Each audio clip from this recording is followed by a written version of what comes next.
If you're needing a quick but challenging workout to help manage your blood sugar, this is it. Today we're focusing on building strength through safe, effective, evidence-based exercises designed to help you lower your A1C. This is a 15-minute full-body strength movement session for people with diabetes using dumbbells.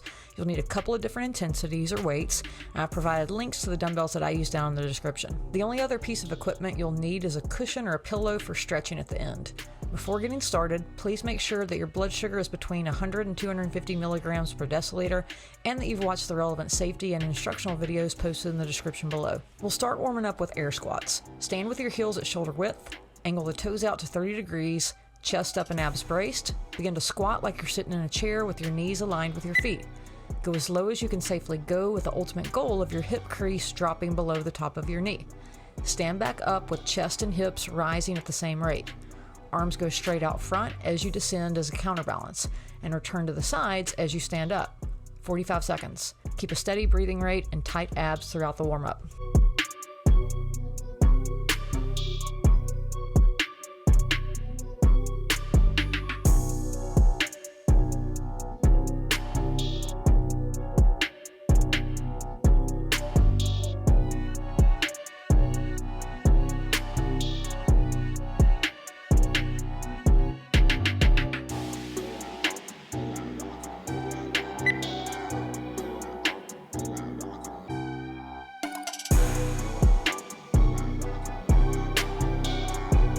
We've got wall push-ups next. Place your hands on the wall directly in front of your shoulders. Start to bend your elbows so that your body moves towards the wall and elbows are angled out to about 45 degrees. Once you've gotten as close to the wall as you safely can, ideally your nose kisses the wall. Begin to push off and return to start. You can make this more challenging by walking your feet backward, but you'll need to lower your hands so that they stay aligned with your shoulders during the movement.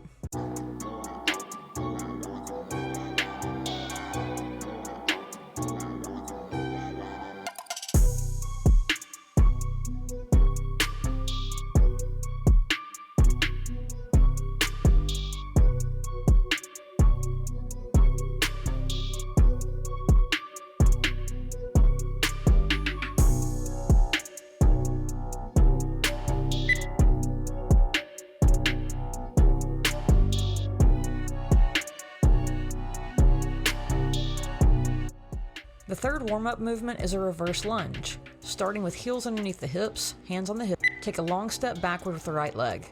The distance that you step backward will be about the same length of your leg. Plant the right foot and allow your hips to sink to the ground while both of your knees bend. Make sure that the right knee drops as low as you're comfortable with, but ideally as close to the ground as possible without touching.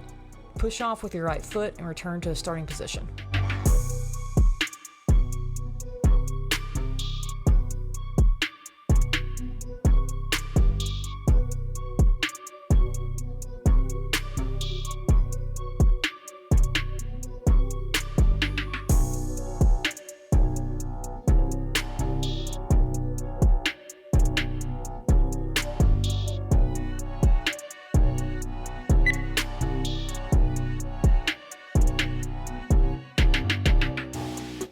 Let's move into a death bug now. Lying on your back, bring your legs up to 90 degrees at the hips and knees, and put your hands next to each knee. Extend your right leg and left arm in opposite directions, return to start. Now extend your left leg and right arm, back to start. Warming up with these gentler movements helps protect against injury and gets our body, especially heart, muscles, and joints, ready to move.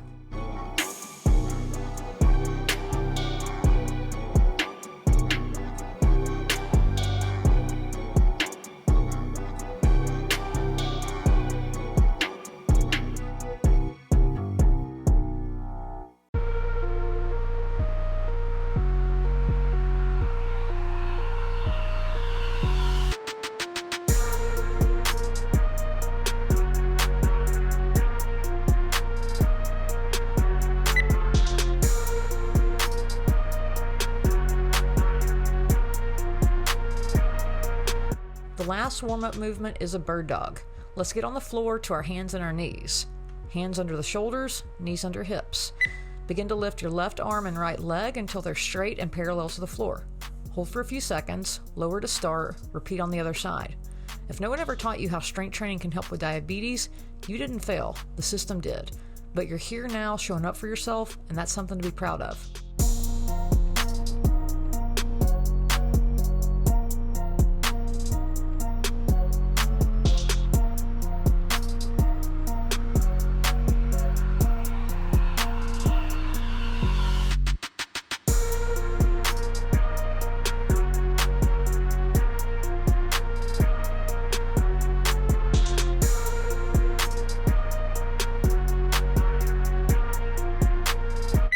Time to start our movement session. We're going to do 5 different movements that are only going to be repeated once, and we'll go for 45 seconds of work and 15 seconds of rest for each movement. Choose an intensity that feels challenging, but one that you can maintain for 45 seconds. First up is the dumbbell front squat. Stand with your feet shoulder width apart, toes pointed out to 30 degrees. Hold a dumbbell in each hand with palms facing one another. Bring your elbows up so that your upper arms are parallel to the floor. With your chest to the ceiling and abs braced, begin squatting down like you're sitting in a chair. Keep your knees in line with your feet and go as low as you can safely go, with the ultimate goal of having your hip crease drop below the top of the knee if possible, and then stand up. Building up our thigh muscles through squats helps create a bigger storage tank for blood sugar, because muscles are one of the main places that our body stores and uses glucose.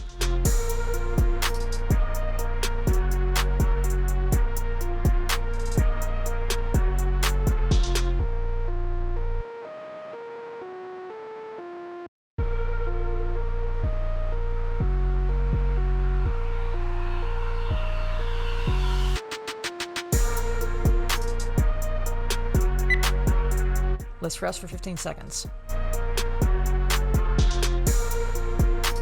We're going to train shoulders and triceps next with a neutral grip dumbbell press. The dumbbell should be positioned just above and in front of the shoulders, palms facing each other. Begin to press upward in as straight of a line as possible, and finish with your arms fully extended and wrists slightly behind the ears. Then lower the dumbbells back to the starting position. Every rep helps you build strength to lift your child or your grandchild, and it's about staying strong for the moments that matter the most.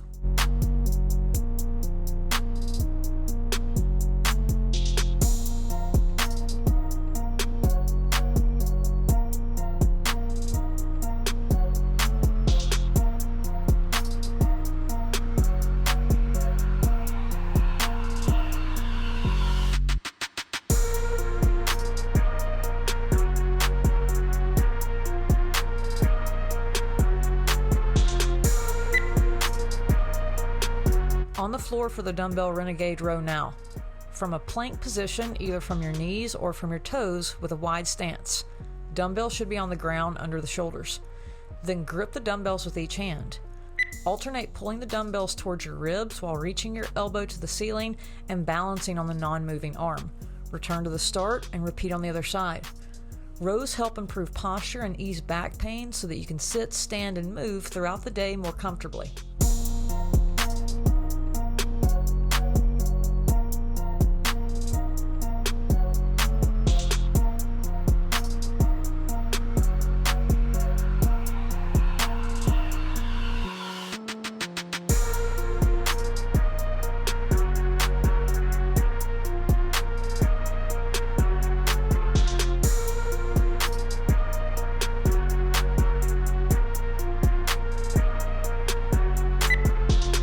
Standing back up, and you may need lighter weights for the dumbbell low chest fly. With feet hip width apart, chest proud, abs braced, and a dumbbell in each hand, arms should be down at the sides with palms facing forward, and there should be a slight elbow bend throughout the movement. Raise the dumbbells upward and slightly inward in front of your body, to the point where the dumbbells meet at about chest or shoulder height. Squeeze your chest at the top for a second, and then slowly reverse the movement to the starting position. Building muscle not only helps improve blood sugar management, but it also raises our metabolism, which helps with fat burning and weight management.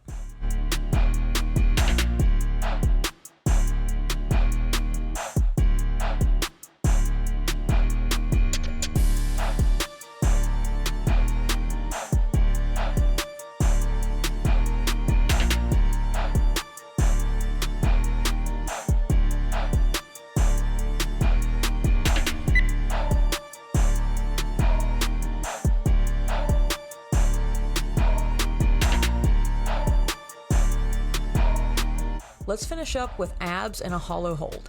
Lie flat on your back with feet on the ground. Lift your knees towards your head so that you can grab the front of your shins as you lift your shoulders off the ground. Keep your lower back in contact with the ground during the exercise by pressing your lower back into the floor and engaging your abdominal muscles. You can stay in this position, or for a more advanced version, extend the legs keeping them lifted off the ground and hold your arms straight out by your side, palms facing upward and hovering above the ground. Hold this position. Only your lower back and glutes should be in contact with the ground. Breathe throughout the movement.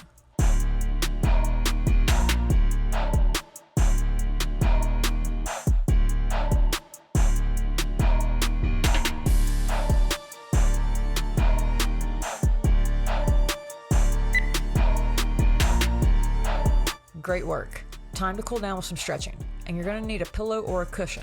From a standing position, feet shoulder width apart, hands on the hips, take a step backward with your right foot, placing your right knee on the pillow. Drop your hips and move them forward a little to the point that you feel a stretch in the front part of your leg. Stretch to the point of tension but no pain. Hold for 45 seconds.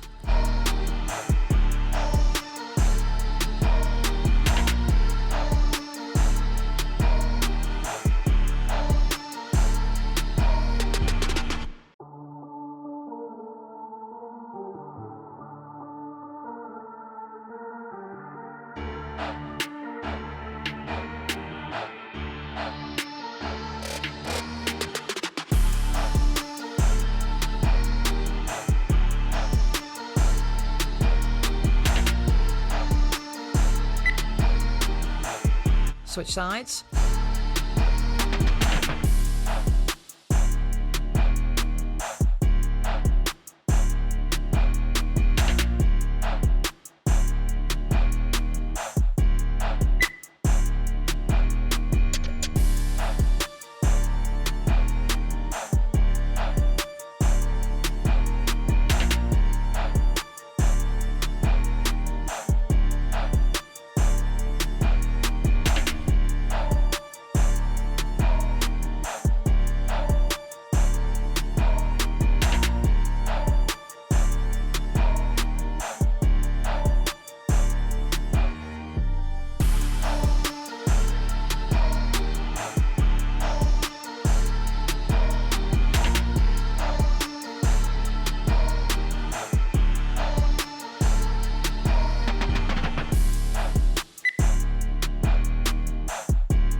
Start to straighten your front knee as best you can so that you now feel a stretch in the back of your leg. You can reach down the shin, or for more stability, reach your hands for the ground.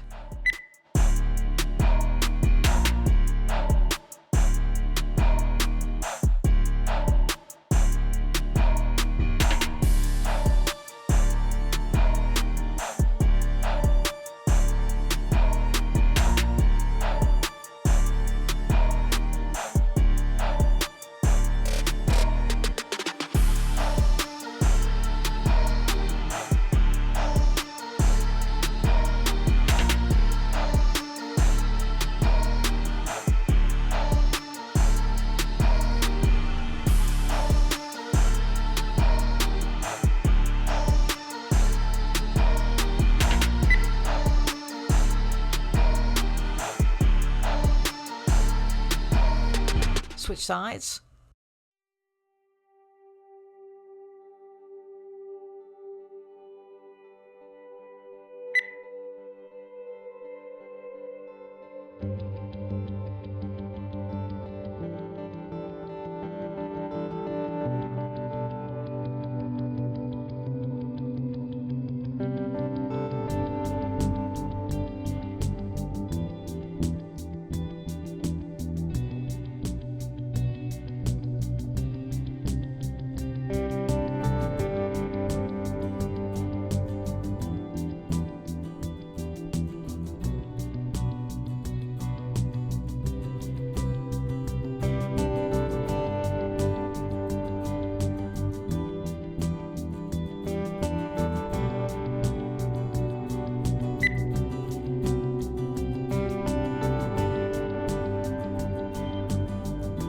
Get into a kneeling position on both knees, but widen the distance between the knees, and sit back on your heels while keeping your two big toes touching each other.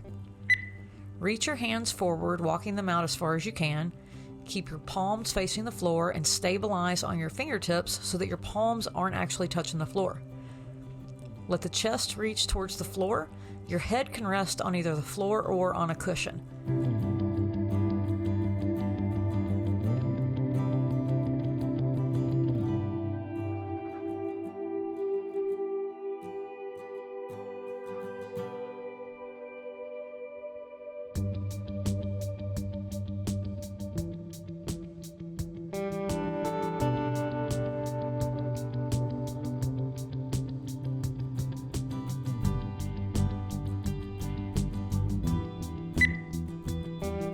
Keeping it simple for recovery with some Great Lakes perch and carrots to help balance my blood sugar.